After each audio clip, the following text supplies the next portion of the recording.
People have been telling me I act older than I am since I was about 16.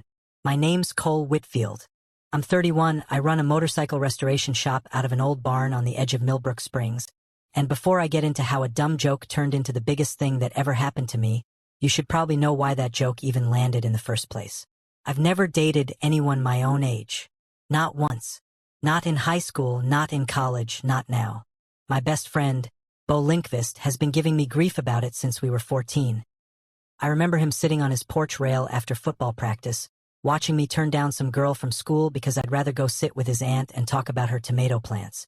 He used to say I came out of the womb 40 years old and the rest of me just had to catch up eventually. I'd laugh and tell him to shut up. He wasn't wrong, though. We grew up 2 houses apart, Bo and me. His mom worked nights at the hospital most of those years. Mine was on the front desk at the motel off the highway, so a lot of our childhood was just the 2 of us figuring things out on our own. Riding bikes to the gas station for slushies, building a tree fort that fell apart the first time it rained hard, that kind of thing. By the time we hit our 20s, he'd become the loud one. Walks into a room and you know it, orders for the whole table without asking, that type, and I turned into the guy who fixes things. Bikes first, then cars, then the motorcycles nobody else wanted to bother with because parts were hard to find and it took patience nobody had anymore. I liked that about it. You don't rush an engine back to life. You sit with the problem till it makes sense. Then you move to the next bolt. My dad taught me that before he passed, and it stuck with me longer than just about anything else he ever said. Bo, on the other hand, never had the patience for any of it. He'd come by the shop sometimes, lean against a workbench, and ask me how I could stand doing the same slow thing for 6 hours straight. I never had a good answer for him beyond, "It's not the same thing. Every engine's broke different." He'd just shake his head like I was speaking another language. So Thursday night, nothing special about it. I was over at Bo's, we had a couple beers going. Some show neither of us was really watching, more background noise than entertainment. He brings up the older women thing again. Same as he's done 100 times. Grinning that grin of his that means trouble's coming. Said I probably liked women who actually had their lives put together instead of girls still figuring themselves out. Yeah, I said. Probably. I'm serious, man. You ever notice that? Every girl I've ever tried setting you up with, you find some reason. Too young, too loud, too whatever. You want somebody who's already got her whole life figured out before she even meets you. Maybe, I said. Nothing wrong with that. Nothing wrong with it, he said. Except you're 31 and you've had exactly 2 girlfriends since high school, and both of them were older than you, and one of them was my cousin's piano teacher. I told him that wasn't fair. The piano teacher thing was a coincidence. He didn't buy it. Said coincidences don't happen twice across 2 different relationships. Said I had a type and the type could plausibly be somebody's mother. And I told him he needed a new hobby besides analyzing my love life. It's not a hobby, he said. It's concern. As your best friend. Then he said the thing that was supposed to be a joke. Half joking, half not. Said I'd probably ask out his own mother if she were single. We both lost it. Nearly choked on my beer, honestly, had to set the can down on the coffee table so I didn't spill it on myself. The kind of line that's supposed to die in the room, it said in, the kind you say because it's the most ridiculous possible example you can think of. Except he didn't let it die. He sat up a little, looked right at me, and the grin shifted into something a little more serious, like he'd surprised himself with the idea and decided he liked it. No, for real, he said. Ask her out.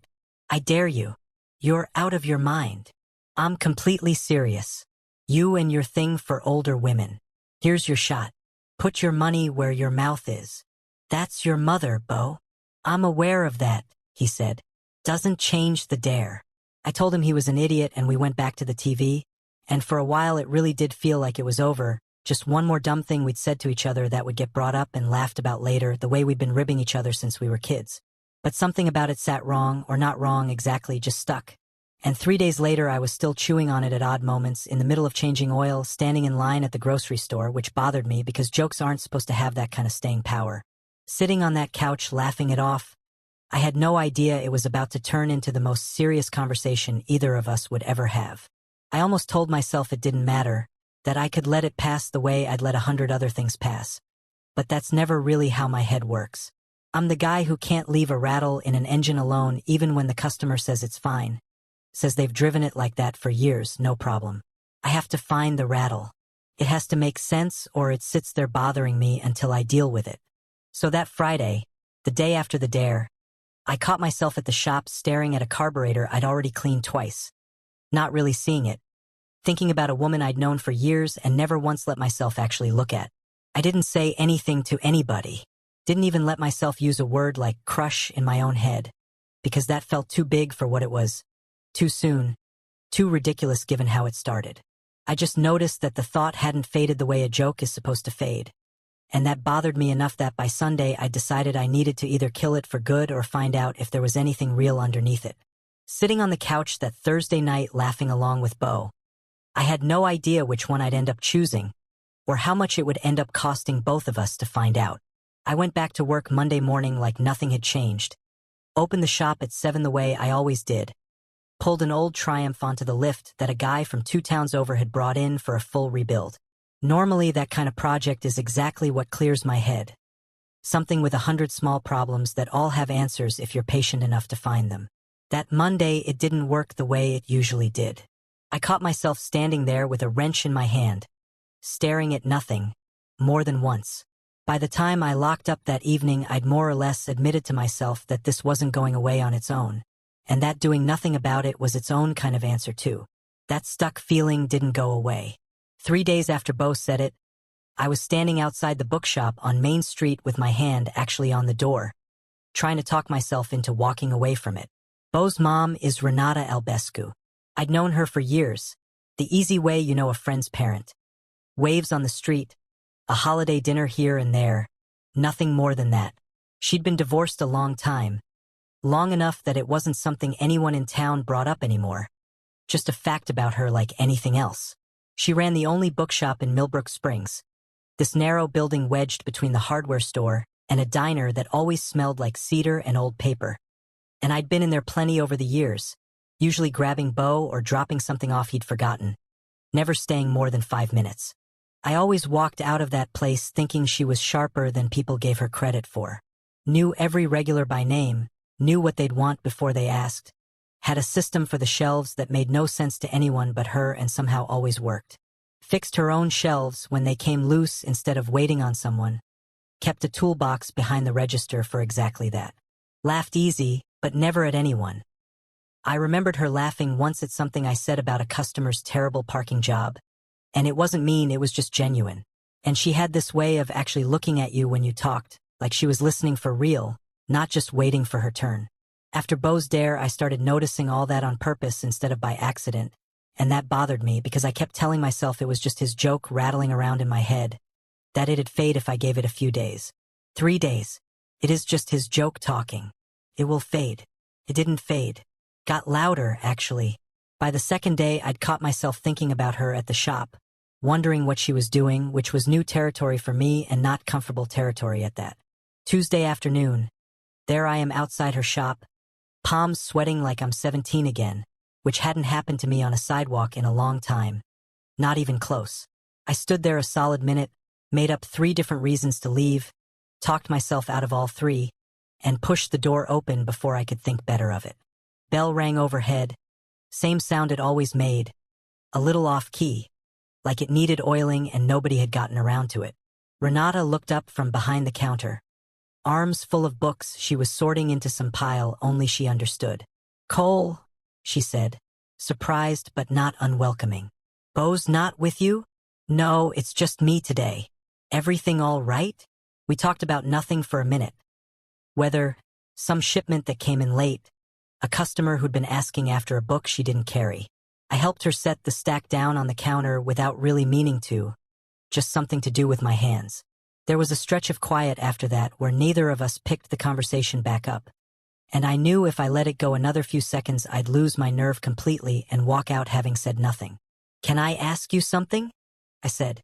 "You're already asking me something. Different something." I felt my ears go warm, which hadn't happened to me in longer than I could remember. "Would you want to get dinner sometime? With me?" Her face did something I won't forget. Surprise, and then something more careful right behind it, like she was checking a coin to see if it was counterfeit. She set the last book down slow, like she needed the extra second. "Is this one of Beau's jokes?" she asked, flat out. "No," I said. "This one's mine." She studied me a beat longer than was comfortable, long enough that I started rehearsing how I'd laugh it off if she said no. Started planning the exit line, something about how I should let her get back to work. Then she said she could do Friday. "Friday works," I said, probably too fast. "Friday," she repeated, like she was testing the word. I walked out of that shop with my heart going harder than it had any business going, half of me already regretting it, the other half grinning like a fool the whole walk back to my truck. I sat in the cab a minute before I started the engine, just letting it settle. I thought about calling Beau right then, telling him what I'd done, getting it over with while the nerve was still fresh. I even had the phone in my hand. But I didn't know what I'd say yet. Didn't know if this was going to be one dinner and a polite no thank you afterward, or something bigger, and it felt wrong to drag him into it before I had any idea myself. So I put the phone back in the cup holder and drove home instead, replaying the conversation the whole way, picking apart every word like I could find some hidden meaning in the way she'd said Friday. I didn't sleep great that night, kept running through what I'd wear, what I'd say, whether I'd come off as serious or like I was still half playing along with Beau's joke. By Wednesday, I talked myself into believing it was no big deal, just dinner, two people who already knew each other catching up. By Thursday, I talked myself right back out of that and into something closer to nervous. I almost called Beau twice that week, both times getting as far as pulling up his name on my phone before talking myself out of it. Some part of me knew that once I told him, it would become real in a way I wasn't ready for yet. Not the asking part, which was already done, but the keeping part, the part where I'd have to actually figure out if this was something worth disrupting the three of us over. So I kept it to myself a little longer than I probably should have, told myself I'd tell him after the dinner, once I knew whether there was anything worth telling. Neither of us knew yet that this dinner was about to turn into something we weren't ready to put a name to, or that the hardest conversation in all of this hadn't even started. Friday came before I'd said one word to Beau about any of it. I told myself I'd tell him soon. I just hadn't figured out how yet, and every version I ran through in my head sounded worse out loud than it had in my mind. I picked Renata up at 6, changed my shirt 3 times beforehand, which isn't something I'll be repeating to anyone. Settled on a dark blue one, and then almost changed it a 4th time before forcing myself to just leave the house. We drove out to a small Italian place on the edge of town, somewhere I'd picked specifically because it was far enough from Main Street that nobody would clock us before we'd even figured out what this was ourselves. I'd braced for an awkward hour, the kind of dinner you get through instead of enjoy, long silences, forced questions about the weather. Instead, I got 2 of the easiest hours I'd had with anyone in years. She showed up in a green dress, plain, nothing showy about it, the kind of thing that didn't try too hard and didn't need to. I stood up too fast when the hostess walked her to the table, nearly knocked my water glass over, and Renata gave me this look like she was deciding whether to laugh at me or let it go. She let it go, mostly, though she brought it up twice more before the night was over.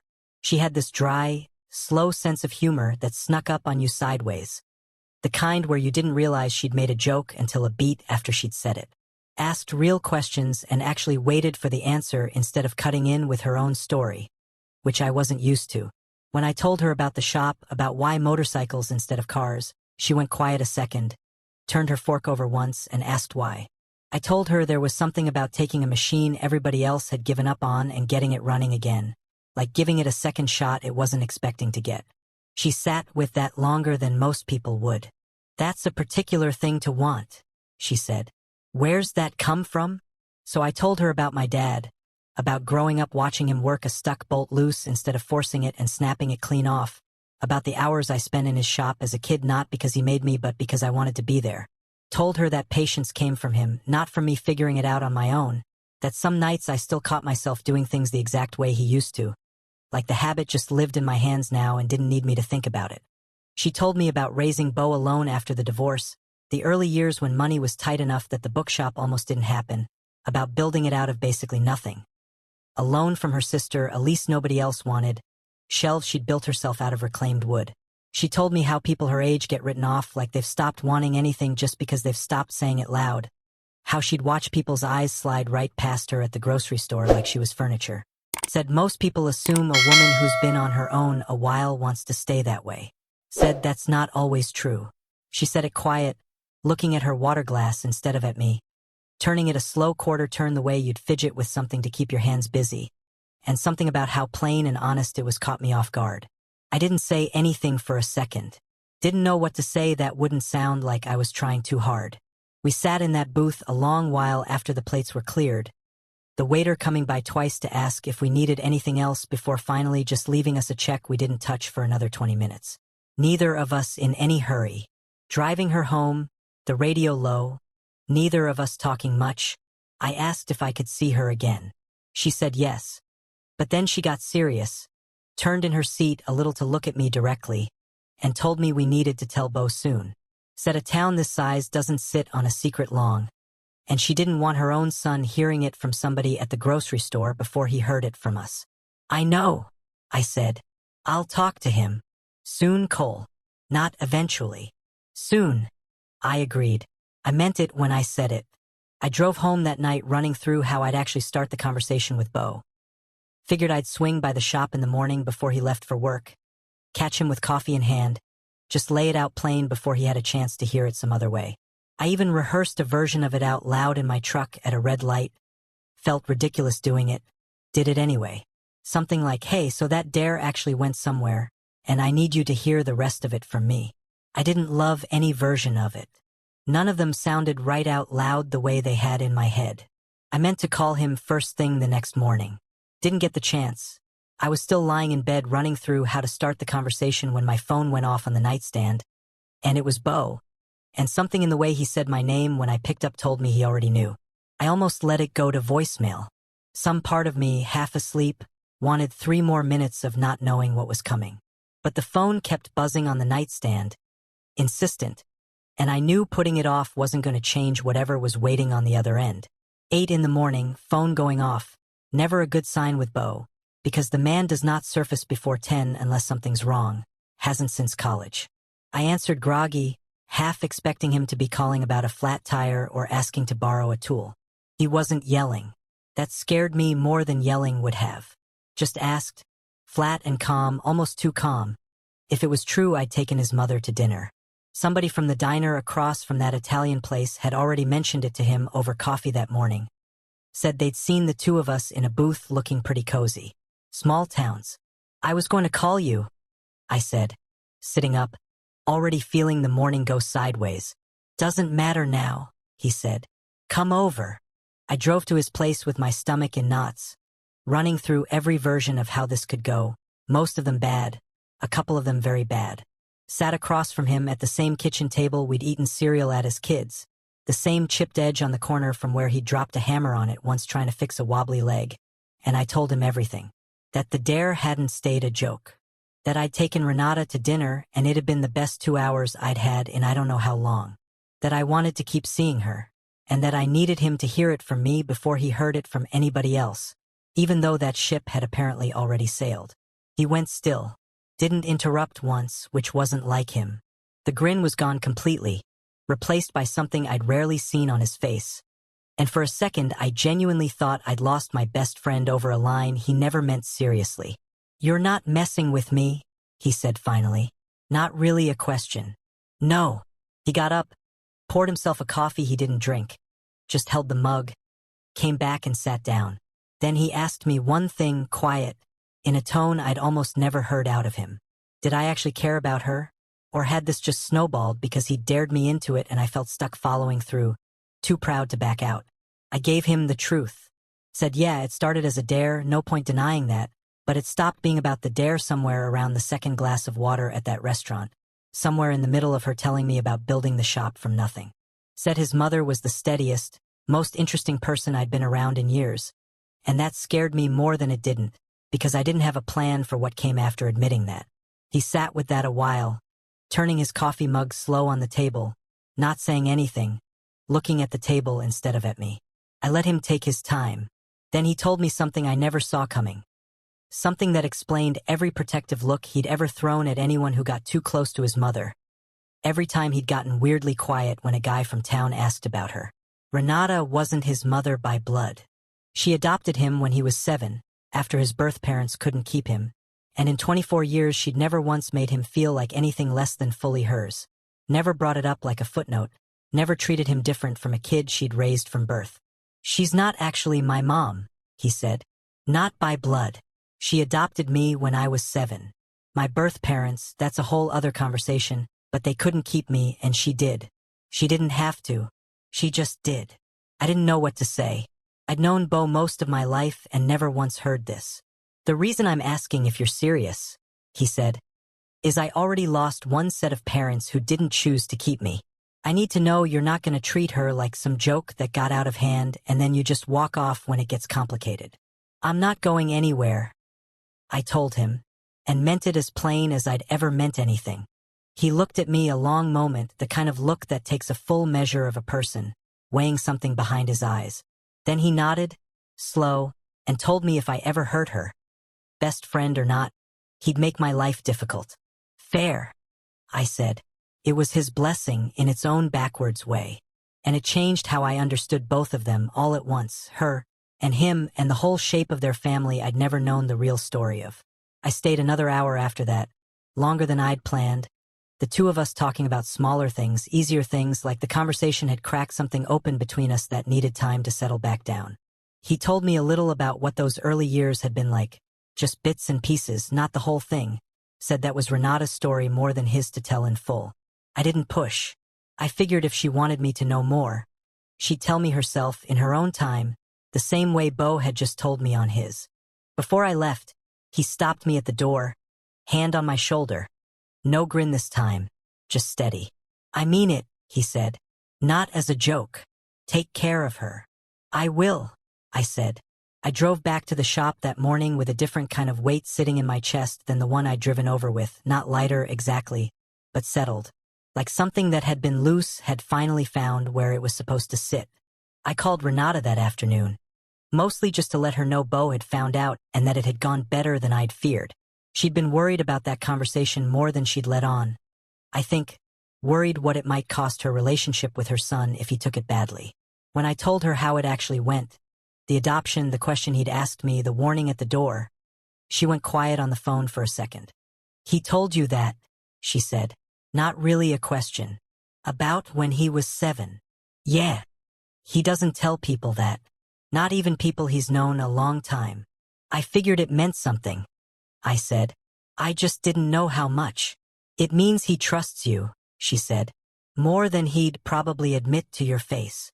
I didn't have much to say back to that. Just sat there a minute holding the phone, glad she couldn't see how much it had gotten to me. Knowing the truth about the two of them shifted something in how I saw the whole picture. Every fierce, careful thing Renata had ever done for Bo suddenly made sense. The way she'd shown up to every single one of his little league games, even working nights. The way she never let anyone in town talk down to him when he struggled in school. So did his teasing, protective way of hovering around her. The way he always seemed to know when she needed help before she asked for it. She'd built a family out of nothing but a choice she didn't have to make. And he'd spent his whole life grateful for it without ever needing to say so out loud, until that morning at his kitchen table. Renata and I kept seeing each other through the rest of that year. Took it slow, the way two people do when they both already know it's worth not rushing, when neither one wants to wreck something good by moving too fast. I started closing the shop a little early some evenings just to swing by the bookshop, help her get the high shelves restocked, fix a door that had started sticking in its frame, replace a bulb in the back room she'd been meaning to get to for weeks. She never asked. I just don't know how to be around someone I care about without putting my hands to something useful, and she seemed to get that about me without me explaining it, which was its own kind of relief. Word got around town the way it does, faster than either of us would have liked. I noticed it first at the diner, a couple guys I'd known since high school going a little quiet when I walked in, then one of them asking, half joking, half not, if it was true I was seeing Bo's mom. I told him it was true and left it at that. Didn't owe anybody an explanation beyond the truth. Most people came around to it faster than I expected. A few never did, and I learned to stop checking their faces for approval I wasn't going to get. One night we were sitting on the back step of the shop, 2 cups of coffee gone cold between us, the streetlight buzzing faint down the alley, and she told me something that's stuck with me since. Said she'd stopped expecting to be chosen a long time back. She'd spent so many years being the one who did the choosing, for Bo, for the shop, for every customer who needed something from her, for her own mother before she passed, that she'd nearly forgotten what it felt like to have somebody choose her for once on purpose without her asking. "I wasn't fishing for that," she said. Almost embarrassed she'd said it out loud. "I know," I told her. "I wasn't going anywhere." Same words I'd given Bo at his kitchen table. Meant them just as much, maybe more, because this time there was nobody in the room but us. Bo, for his part, dropped the older women jokes entirely, like they'd never existed.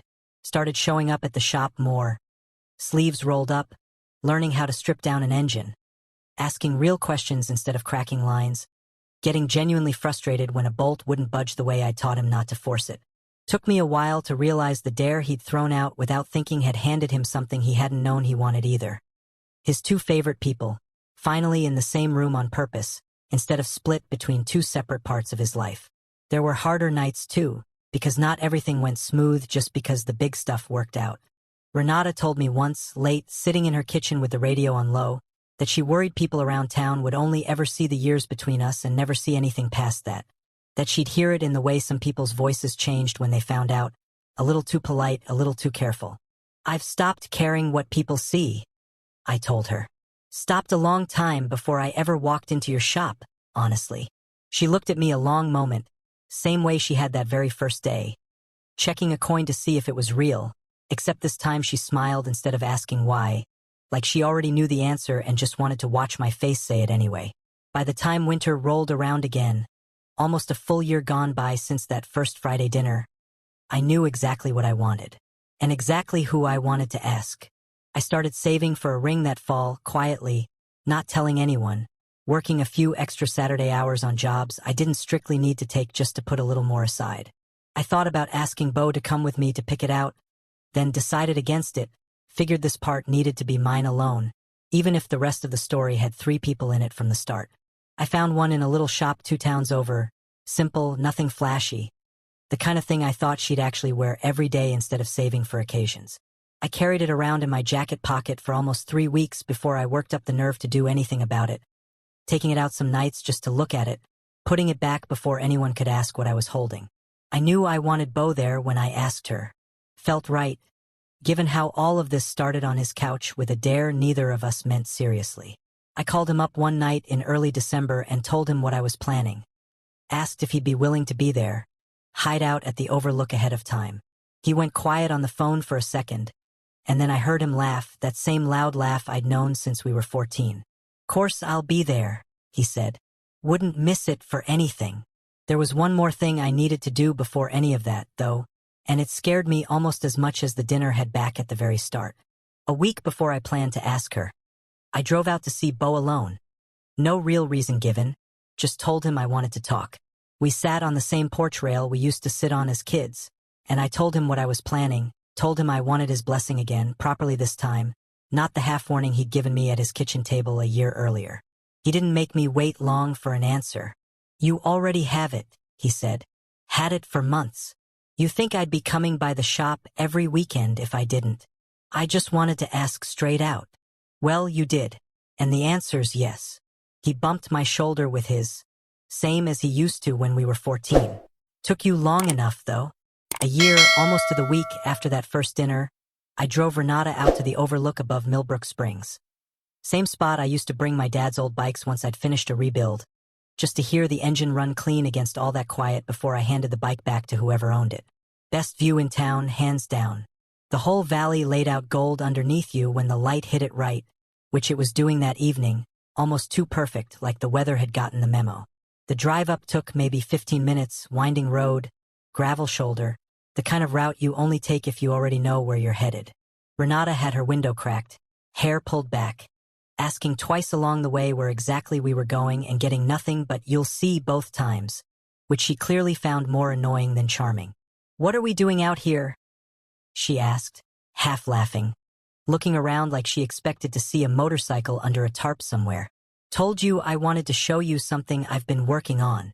It's not another bike, is it? Cole, if you brought me out here for a bike, it's not a bike." I walked her to the edge of the overlook, her hand in mine, and Bo was already there waiting, leaning against the guardrail with his hands in his pockets. wearing the same grin he had that first Thursday night on his couch. Except this time he wasn't holding anything back, wasn't pretending it was a joke. "Beau," Renata said, confused, looking between the two of us. "What is this?" "Just watch," he said. "Trust me on this one." I turned to her, and for a second my mouth went dry, every line I'd practiced driving over completely gone. I told her a joke had brought us here, that none of this would exist without Beau's dumb dare on his couch a year ago, but that nothing about how I felt for her had ever been a joke, not from that first afternoon in the shop with the bell ringing overhead. Told her she was the steadiest, warmest person I'd ever known, that she'd spent her whole life being the one who carried everyone else, and that I didn't want to spend one more evening wondering if I'd get to keep her in mind for good. Then I got down on one knee, the whole valley behind me, my hands not quite steady, and asked her to marry me. She laughed and cried at the same time, that thing people do when they're too full to pick just one. Both hands coming up to cover her mouth for a second before she could even get a word out. Said yes before I'd even gotten the whole sentence out, before I'd finished asking, which I didn't mind one bit. Beau let out a whoop loud enough to scatter birds out of the trees behind us, pumping a fist in the air like he'd won something himself, which in a way I guess he had. For a second the three of us just stood there at the edge of that gold light, not saying anything, just letting it be real, letting it settle in. A dare turned into a dinner. A dinner turned into a whole life none of us saw coming. Not even the one who started it as a joke on a Thursday night that was supposed to be nothing special.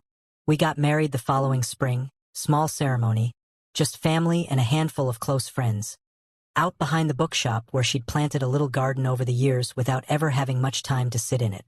Beau walked her down what passed for an aisle, since there wasn't anyone else left to do it, and I watched his face the whole way and saw exactly what that moment meant to him.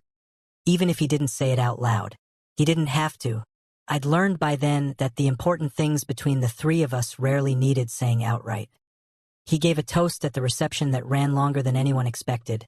Half of it him trying not to cry and pretending it was allergies, the other half him telling the room the whole story of the dare, start to finish, no detail spared, including the part where I'd nearly choked on my beer. People laughed in all the right places. Renata sat next to me through the whole thing with her hand on my arm, and when Beau finally raised his glass and said he'd never meant for a joke to actually work, she leaned over and told him it was the best thing he'd ever done, on purpose or not. These days the sign over my shop still reads Whitfield Restorations. Same as always. My dad's handwriting still faded across the top. But the house I come home to isn't quiet anymore. It's got Renata's laugh filling up the kitchen most evenings, and Beau dropping by uninvited most weekends, sleeves already rolled up before he even says hello, asking what we're working on today, and the kind of happiness that only shows up once you stop being too afraid to ask for it. I think about that Thursday night a lot. The beer going warm on the coffee table, the TV neither of us was watching, the way Beau said it like he was just trying to get a laugh out of me. I don't think he believed for a second I'd actually go through with it. I'm not sure I believed it either, not at first. But some dares end up being the only honest thing two people say to each other in a year of small talk. And I've stopped being surprised that this one turned out to be ours. Sometimes Beau brings it up still, usually at the worst possible moment in front of company, asking if I remember what I said when he first dared me. I always tell him the same thing, that I called him an idiot and meant it, and that I'm glad neither of us let it stay a joke.